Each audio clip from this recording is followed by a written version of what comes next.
It wasn't the bullets or the outlaws. It wasn't even the snakes, scorpions, or fever. What got many cowboys in the end was the silence, the long, dry stretches of nothing. No sound but the wind. No face but the same old horses. No smell but sweat, leather, and dust, and nothing to do except ride, eat beans, and wait to die.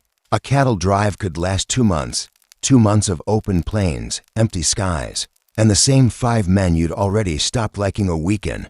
There were no books, no music, no news, no letters, and no distractions, just your own thoughts, and the ghosts of them that came before. Because when you spend that long out under the sun, with no shade and no voice but your own, your brain starts to do tricks. You start hearing voices on the wind.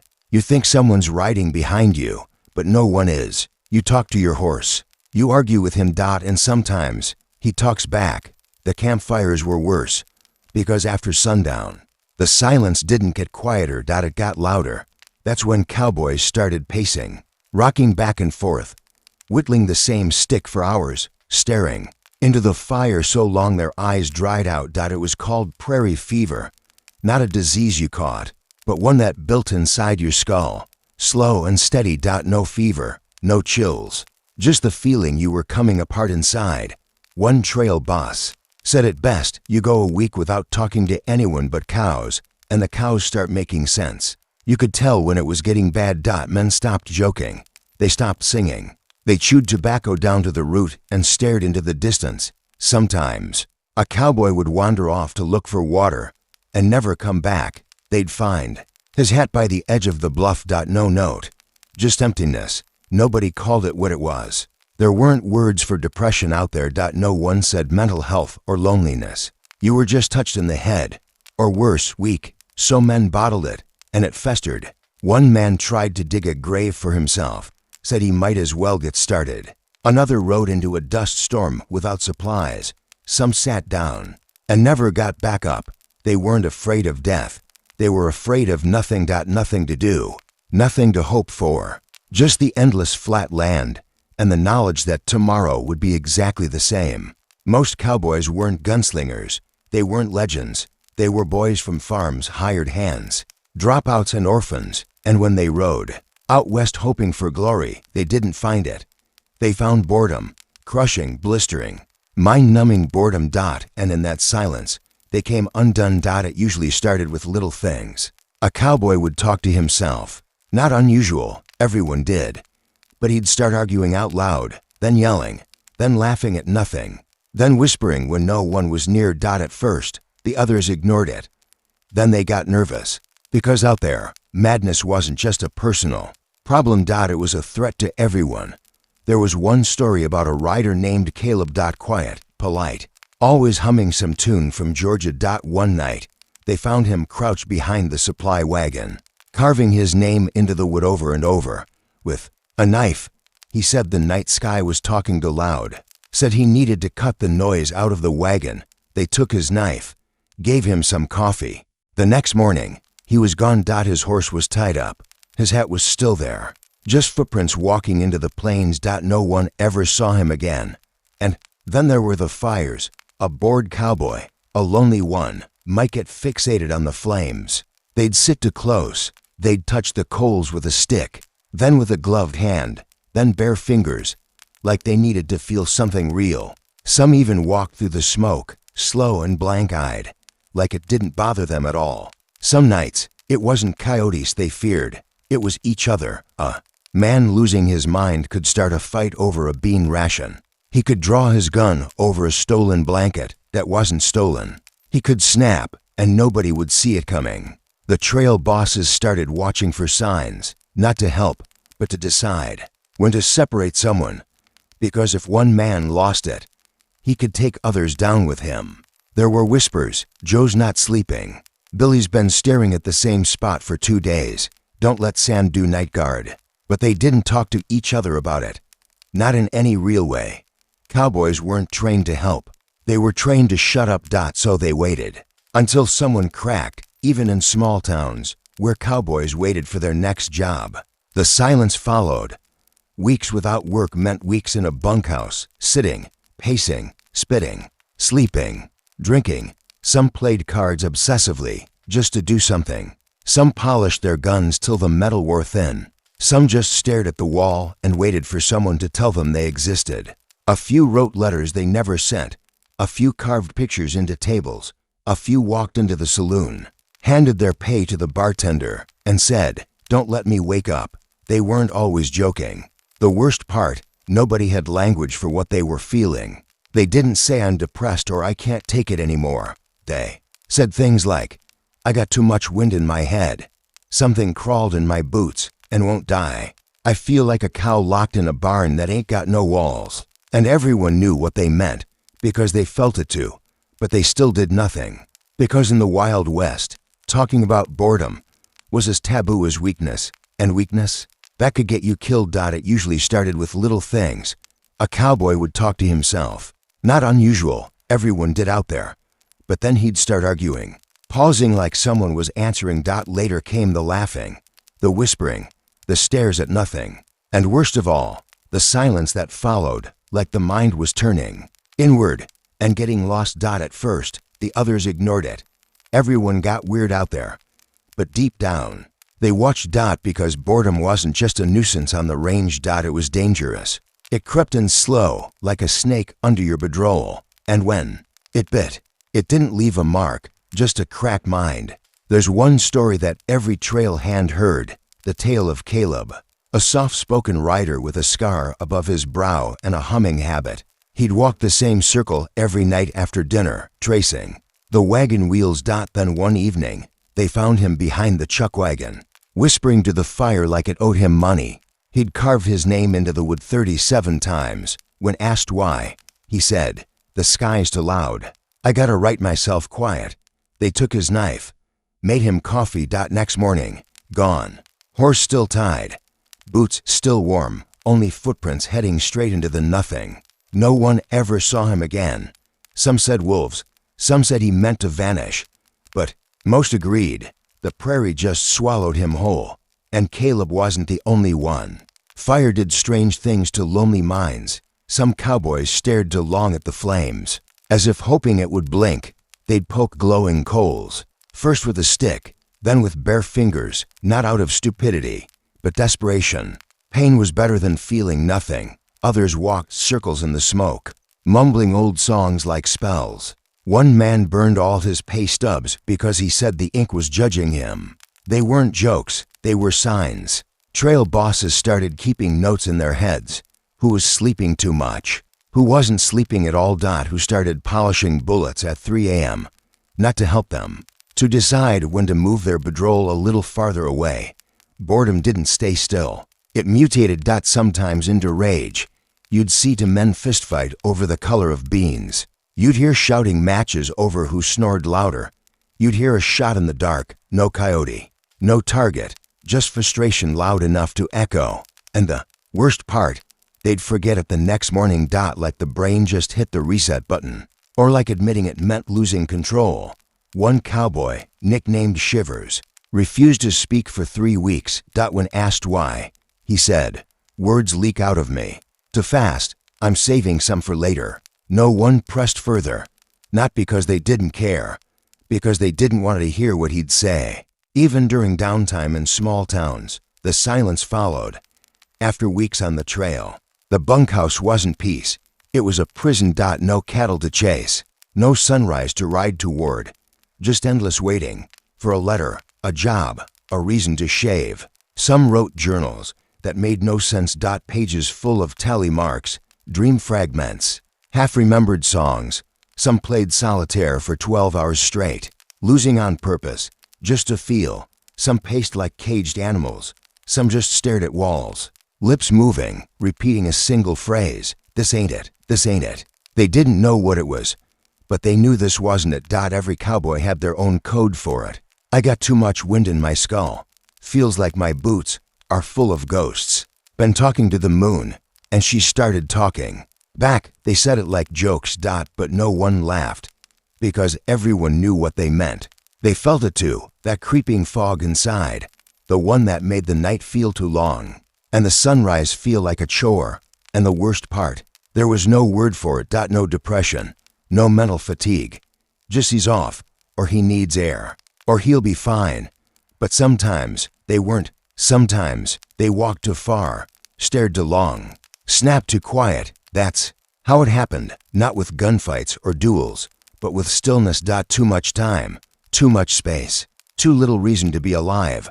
The West was wild, but sometimes the wildest thing wasn't what you saw. It was what you carried, right behind your eyes. And if that thing got too loud, well, the trail didn't wait for anyone. Some trail hands tried to fight it.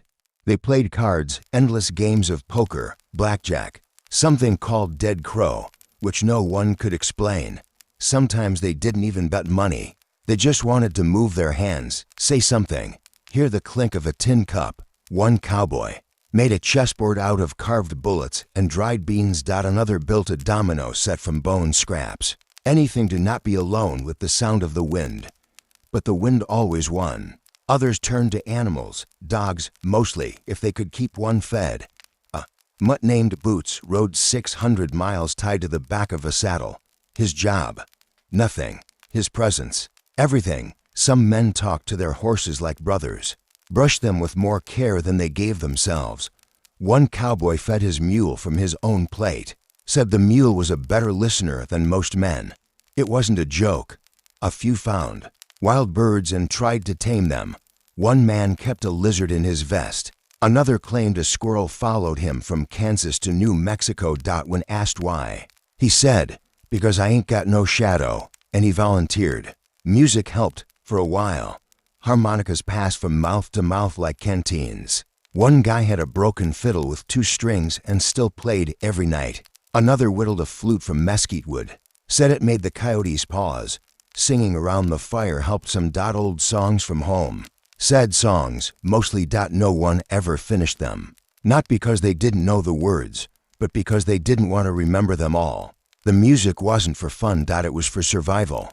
Some men wrote letters, mostly, dozens of them, to wives, mothers, sisters, women they hadn't seen in years. Most were never mailed. Some weren't even legible. Just looping lines across dirty paper, stained with coffee or grease or tears. One cowboy kept a journal that was just lists, days without rain beans. Eaten times he thought about leaving. He showed it to no one. Not because he was ashamed, but because he thought if he shared it, it had disappeared. Another carved prayers into his saddle horn. By the end of the trip, the leather looked like a hymn book. The problem was, none of it worked forever. Cards ran out. Animals wandered off. Music faded with the wind. Letters got crumpled, burned, forgotten. And still, the silence crept in. Because the real enemy wasn't boredom. It was emptiness. That aching kind that builds in wide places with no walls. Where the sky is too big and the ground too quiet. Out there. It wasn't just that you were alone. It was that no one would notice if you weren't.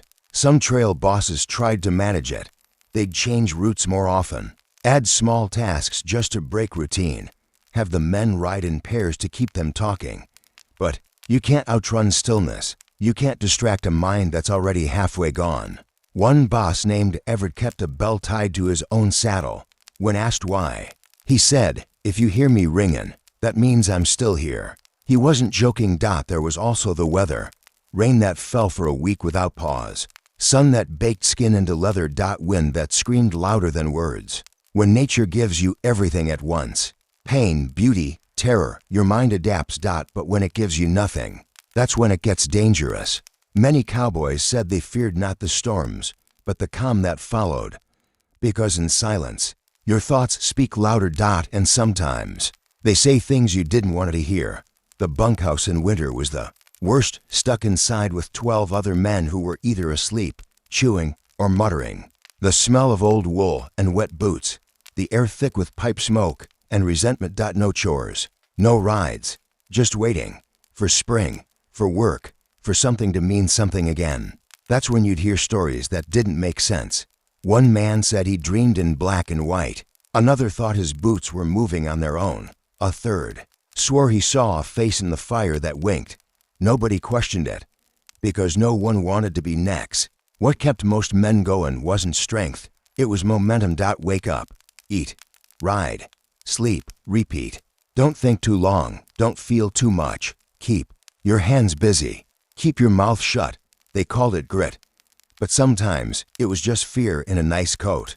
Because if you slowed down long enough to ask, why am I still doing this? You might not like the answer. So they kept going, even when their boots didn't fit, even when their hands shook lighting a match, even when they forgot what day it was, or how long it had been since anyone called them by name. Because what scared them more than pain was stopping. To stop was to hear the silence. To hear the silence was to face the hollow. And once you heard the hollow, you couldn't unhear it. By the time the trail ended, most cowboys looked fine on the outside, dusty, sunburned, tired, but breathing, still moving. But inside, some were never the same. The long silence had shifted something. The stars were too. Right now, the food had no taste. The sound of boots on dirt made them flinch. Some men went home and couldn't speak to their families. Sat on porches all day, watching chickens. One man built a fence around his house, then never left it, said. The horizon had eyes. Others refused to sleep indoors again. They pitched tents in their own backyards, slept under trees, even in winter. And then there were those who went right back out, not because they loved it, but because they didn't know how to be anywhere else. They'd gotten used to the emptiness. To the way it wrapped around you like smoke, how it let you vanish, just enough. One cowboy said he missed the way silence didn't ask questions. Back in town, folks couldn't understand. You had freedom, they said. All that open land. No one bothering you. But that was the problem. No one noticed you. When a man rides for 3 months without hearing his name, without being asked what he wants, without touching another hand, he forgets he exists. And once that happens, it takes more than a warm meal and a soft bed to fix. Some tried church, others drank. A few just disappeared, walked into the hills, never returned. Nobody asked why. They just said he was never right after the trail. Boredom wasn't the right word. It was too small. This wasn't the boredom of waiting in line. It was the boredom of the soul, the kind that hollows you out like rotten wood, the kind that comes when you've seen too much nothing. No walls, no clocks, no touch. Only wind, dirt, and your own mind echoing louder each day. Some cowboys left journals behind. They didn't talk about cattle or storms. They wrote about feeling invisible. About watching the fire die and wondering if they would. One wrote, I kept riding because I didn't know how to stop without falling apart. Another wrote, if I die out here, bury me face up so I can see if anything changes. Maybe it was a joke, but no one laughed because they all understood it. Trail life taught a man to endure. To eat cold beans and ride with a broken rib, to lose friends to fever and not cry. But it never taught him what to do when there was nothing. To endure when the sky was quiet, the fire warmed. And still, something inside screamed. So the next time you picture a cowboy, don't just imagine the gun and the horse. Imagine the silence he carried, the loneliness pressed into every mile, the boredom so deep it carved hollows into his bones. And if he smiled in a photo, look closer. That smile might have been the only thing keeping him from disappearing. Some trail bosses said it outright. It ain't the ride that breaks a man, it's the stopping. So they tried to keep the wheels turning, gave the boys extra chores, oil the saddles, mend old gear, clean the mess kits twice, anything to keep their hands busy and minds quieter. But a busy hand can't always quiet a screaming heart. The veterans knew it. They saw the signs. A man who stopped whistling, who stared along at the fire, who kept saddling his horse, even when there was nowhere to ride. They didn't call it anything. There was no name for it then. Now, we might call it trauma. Exhaustion. Depression. Back then, it was just losing your trail mind. And most just wrote it out, praying it'd pass. But some couldn't, and some didn't. A rope, a river, a 6-shooter, all had been used to end the silence. All were whispered about after dark, but only whispered. Never named. To name it was to admit it could happen to anyone. The sad truth, it did. A cowboy could survive a stampede, a gunfight, a snake bite, but die of stillness, of nothing, of the slow erosion of the self. There were no medals for that. No gravestones on the prairie, just a hat left on a saddle horn and a story no one wanted to tell twice. And yet, They kept going. Why? Maybe because the West didn't wait. Because the next herd was always ready. Because nobody else would. Or maybe because some part of them believed that the next fire wouldn't feel so cold, that maybe, out there, past the loneliness, there was a place where the silence didn't win. They never said it out loud. But every time they mounted up again, they were chasing something. Not gold, not glory, not even freedom. They were chasing themselves, the part they lost in the dust, the part they hoped still remembered their name. And maybe, just maybe, they'd find it again before the trail ended for good. And if they didn't, well, at least they rode trying. Because in the West, even the quiet could kill you. And sometimes, the loneliest sound was your own voice echoing back from nowhere.